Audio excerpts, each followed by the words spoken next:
This orphanage isn't your average orphanage. Every single kid here wears a number tag around their neck, like cattle waiting to be slaughtered. The kids are free to run around and play all day long, but they are never allowed to go anywhere near the gate. At the far end of the property stands a tall, long fence. Mama, the caretaker, always warns the kids that the outside world is dangerous and they should never, ever go near that fence. The children are terrified of what's beyond the walls, but also deeply curious. The good news? Nobody stays here forever. Every kid gets adopted before they turn 16. Emma has lived in this orphanage for as long as she can remember. The kids eat together, study together, play together. It's warm, it's close-knit, like one big happy family. Mama is gentle, caring, and absolutely devoted to every single child. If Emma hadn't discovered the truth, she probably would have stayed by Mama's side forever and never wanted to leave. But now, Emma knows everything is a lie, and they have to get out. Every now and then, one of the kids gets adopted. What's strange is, despite how close they all are, not a single adopted child has ever written back. So Emma makes Connie promise before she leaves. Write to us, don't forget. After Connie's gone, Emma realizes Connie left behind her favorite stuffed animal. Without thinking twice, Emma and her best friend Norman rush to the front gate to catch her, even though they could get in serious trouble. The gate area is lit up, but completely empty. Just a truck covered in a tarp. Norman notices something in the back of the truck. Heart pounding, he lifts the tarp. What he sees next stops him cold. There's Connie, lying completely still in the truck bed, a pool of blood blooming across her chest. Before they can even process what they're seeing, they hear voices and footsteps approaching. They dive under the truck and come face to face with demons. The demons' conversation makes their blood run cold. The truth hits them like a freight train. The children aren't being raised out of love. They're being raised as food. Adoption is just the word they use to send kids to the dinner table. And the smarter the human, the better they taste. That's why Mama runs tests and study sessions every day. She's not nurturing their minds, she's seasoning the meat. One of the demons complains that the recent shipments have been pretty average. Mama steps forward and promises next time she'll deliver 3 perfect score premium grade children. Emma and Norman stare in absolute horror. The woman who tucked them in at night, who dried their tears, she's a monster. Then one of the demons senses something off. Its head darts toward the underside of the truck, but all it finds is a stuffed animal. They barely make it out.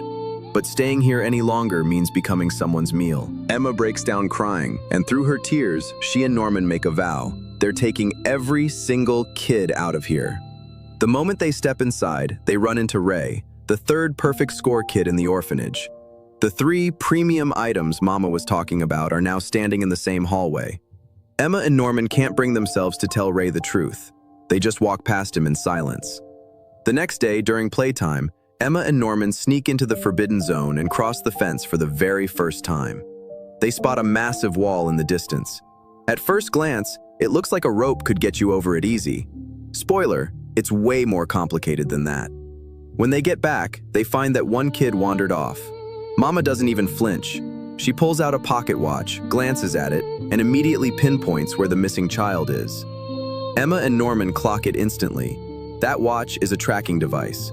Then they think about the tiny bump behind each kid's ear. The tracker is implanted right there. Mama probably knew about them the second they crossed the fence last night. She didn't call them out. She just pulled out the watch right in front of them. The message was clear.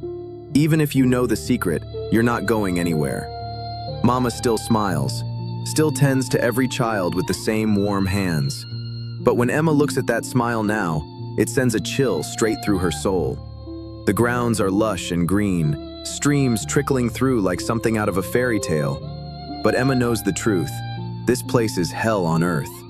Still, they refuse to give up.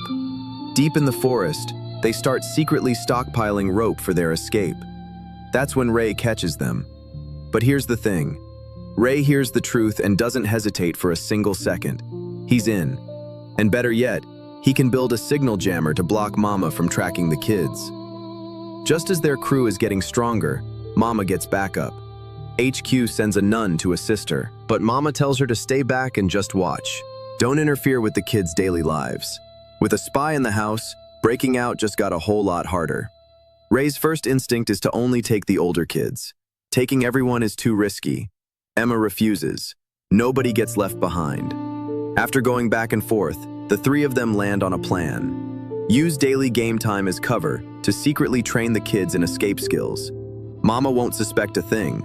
But then the nun breaks Mama's orders and forces herself into a game of hide and seek, trying to catch the kids slipping so she can report back to HQ and get the credit. Mama shuts that down fast. One quiet, icy warning, and the nun disappears from the kids' lives entirely. Seems like good news, but it reveals something alarming. There's a mole among the children. That's how Mama moved so quickly. Norman handpicks a few trustworthy older kids and brings them into the plan. They cry, they protest, they don't want to believe it, but eventually they join the fight. Ray asks Norman the obvious question, what if one of them is the mole? Norman's already ahead of it. He tells each kid a different location where the rope is hidden. If Mama finds one, they'll know exactly who talked. The next day, one of the rope stashes is gone. Emma can't believe who it is. The mole is Ray, someone who's been in on the plan from the very beginning. Turns out Norman had suspected Ray for a while. He's the smartest kid in the house. If Mama needed a spy, Ray was the obvious pick. So Norman actually set 3 traps, not 2. Ray doesn't even try to deny it. Instead, he drops a bombshell. Ray figured out the truth about the orphanage on his own, years ago. That night with Connie, he deliberately left the stuffed animal behind. He wanted Emma and Norman to discover what was really going on before it was too late. As for why he became the mole, he made a deal with Mama. He'd keep quiet, and in return, she'd delay his shipment date and give him scraps of mechanical parts from the outside world. Parts he secretly used to build the signal jammer.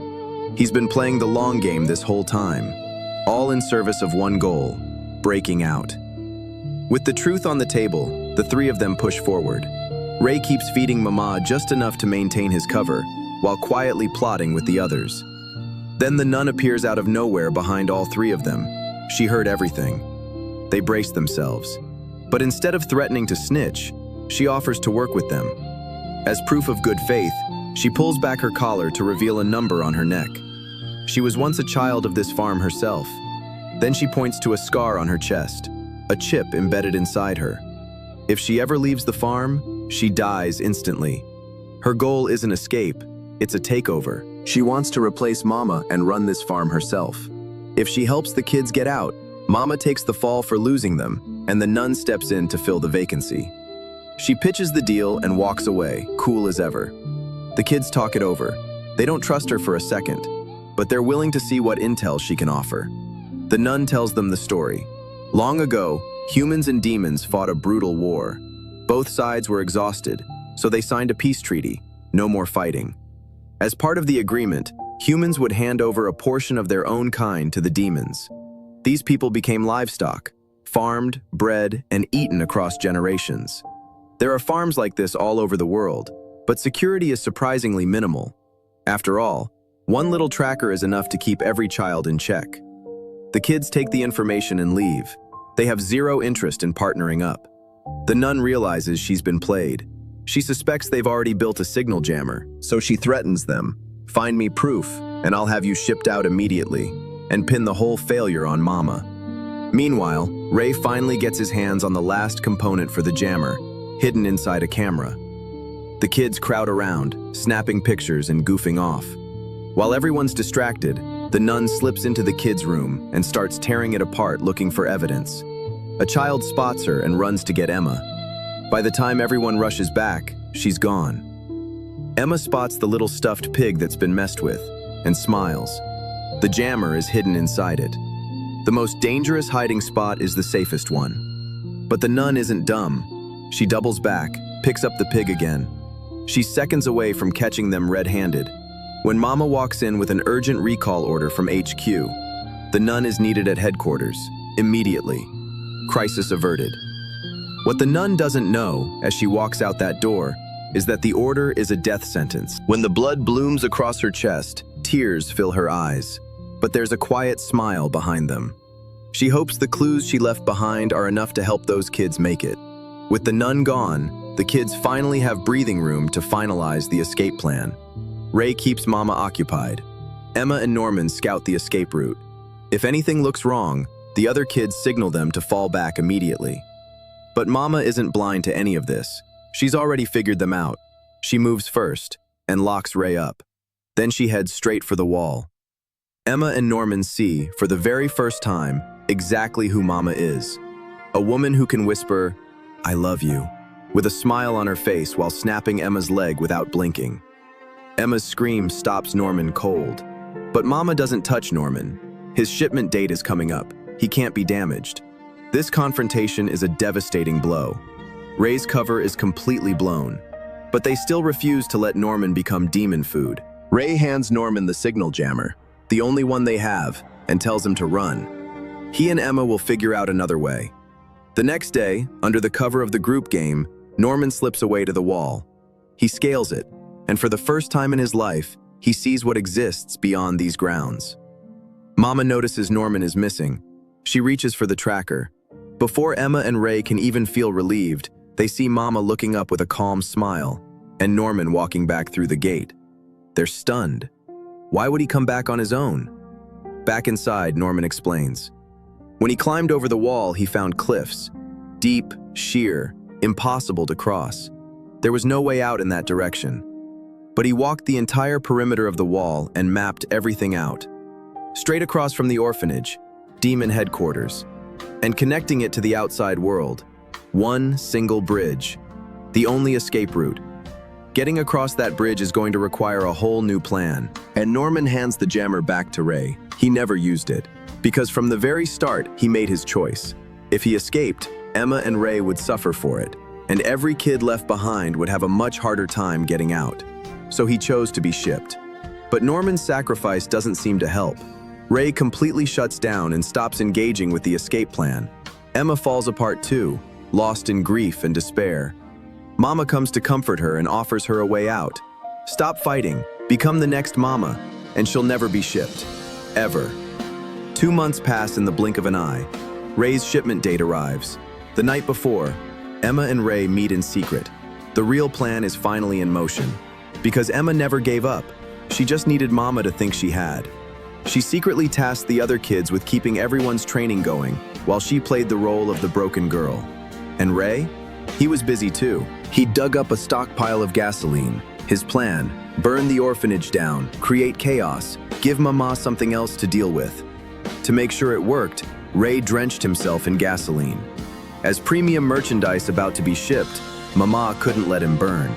That would buy the other kids exactly the time they needed to run. Emma tries to stop him, but it's already too late. The alarm screams through the orphanage. Mama sprints toward the fire.